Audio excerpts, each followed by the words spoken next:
Well, I finished work in the ratio detector and audio output stage, and that didn't make any difference. Maybe the sound's a little bit louder and clearer, but certainly the best sound is in the video. Well, while working on it, I noticed something.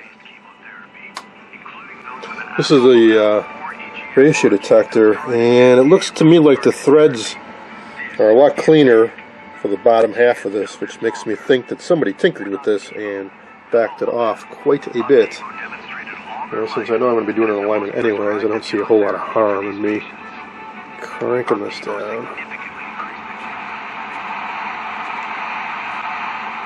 There's also a slug on the other side. One of these sets the crossover point for the FM ratio detector, the other sets the peaking frequency. But, well, let's see what that does. Not surprised, I pretty much just killed the sound. By doing these by ear is really not possible. At least not to get it really optimal. I mean, sure, I can back this out. See if I can get any sound, but I think I need to adjust the coil on the bottom side as well. Sound is up all the way. Alright, so what I can do is adjust this so I got some sound. And then somehow I got to get this thing running with the chassis on its side so I can adjust the bottom of this coil. I'll go through and do with actual test equipment, but I'm just curious to see if it's even possible to get this sort of adjusted by ear only.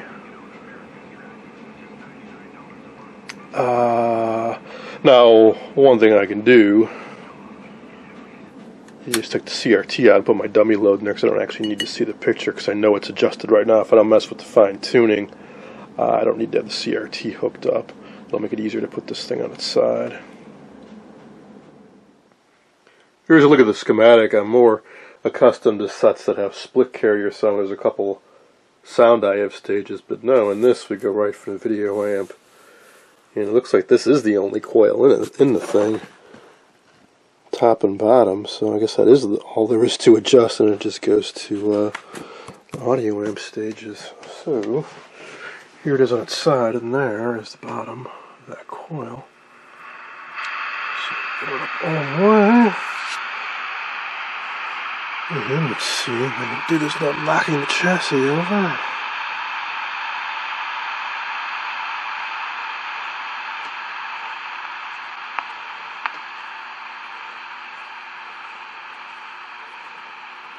Well, that's out all the way. I'll go the other way.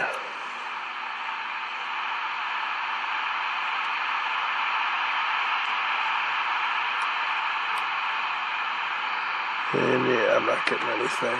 I really didn't think this was going to work.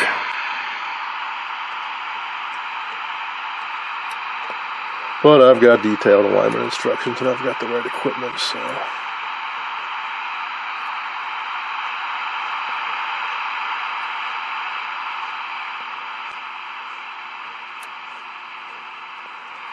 We'll have to go through the proper procedure. I'll try tinkering this for a little bit longer though by hand. Back to the top here. See if I can get any sound back.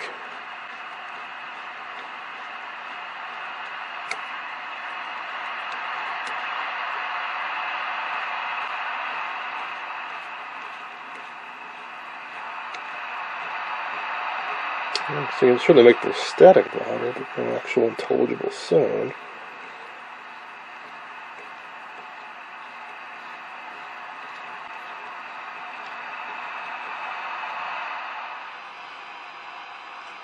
On closer inspection, where the sound is picked off, there is actually another coil, but it is be a resonant trap set to 4.5 megahertz. So that no doubt we need to get adjusted too. trying to align the audio by ear is really hopeless. I couldn't even get it back to where it used to be, so I basically have no sound now. You'll often see advice given in the forums to not mess with any of the coils unless you know what you're doing and you've got the proper test equipment to align it. Well, something else that's handy to have is the instructions. So I actually do have original Motorola service info. What I've been using up till now is a Wallace Teleaid, which is just a compilation of schematics. And sometimes they give you very brief alignment instructions, but I don't think they include any in this at all for any of the Motorola models. This covers 46 to 53, not that Motorola had a set in 46, I think 47 was the earliest year. But anyways, they're nice, big, easy to read schematics. But for alignment info, well, you can go to Sam's service info, but also there's the original, and there are Riders service manuals, which generally are just copies of the Motorola. So if you get Riders Volume 1, I believe it is, they cover the TS4 chassis, but they've only got up to, I think, the D or the E revision. Well, I was lucky enough to score this off of eBay a while ago, and this must be one of the last, if not the last, well, yeah, I guess this probably would be the last edition Motorola put out, because it includes a pocket that has the schematics for all the way up to the, well, for every revision, up to the 4J late. So the core of the manual's got fantastic explanation, not just schematics or alignment info. This goes way beyond that. It has all the theory of operation. So if you ever want to know everything there is to know about the VT-71 and the TS4 chassis, get yourself either an original copy, I think there's actually one on eBay right now, or get a copy from the Riders service info, which you can download for free from the Early Television Foundation website. So, circuit description and block diagrams, simplified diagram of how the power supply works, and then a breakdown of every stage, every functional block. There's a whole section on the contrast control, and the AGC, and here's the sound. So, here's what we need to do. So here's the signal coming from the video amp, goes through here. So, I've already taken a peek at this. Need to peak that coil for 4.5 megahertz. And this coil for 4.5 megahertz. There's only one stage to amplify that 4.5 megahertz FM carrier. Then the ratio detector, which we need to null at 4.5 megahertz. That's it. All you need to do is inject a 4.5 megahertz unmodulated signal at the stage, at the grid of the video amp. Signal will travel through here, peak that coil, and adjust that for null, meaning no output. That's it. That's all there is to the sound alignment.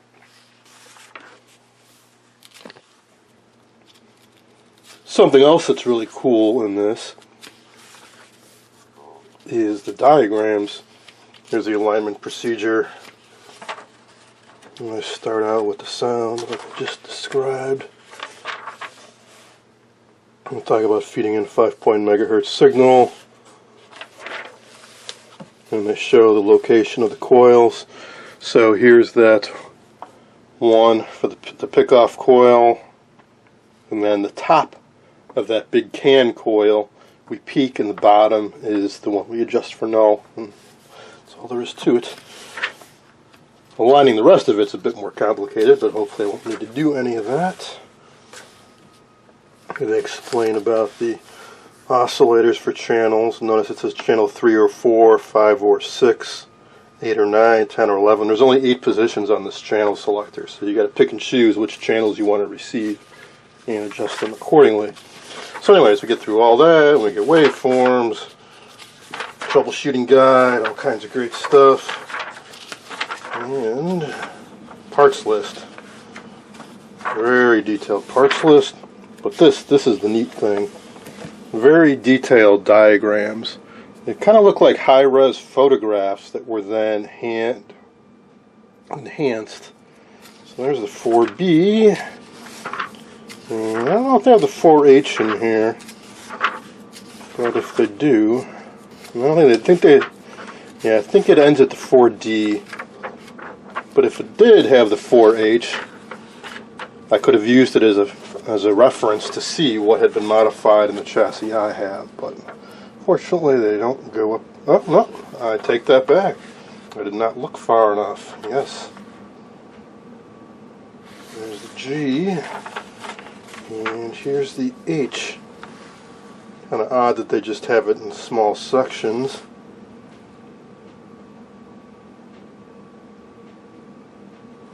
And here they labeled the capacitors and the resistors.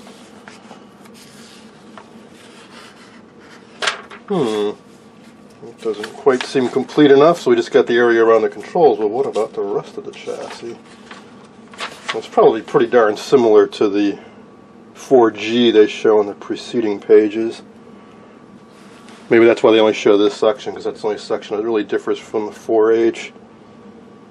And then, so we could see where the high voltage capacitors were originally arranged and so on. Alright, and then finally, in the pocket we've got the schematics, nice big fold out schematics, so let's see.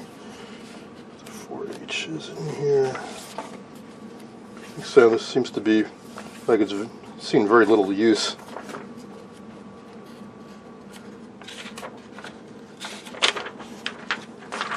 And there it is.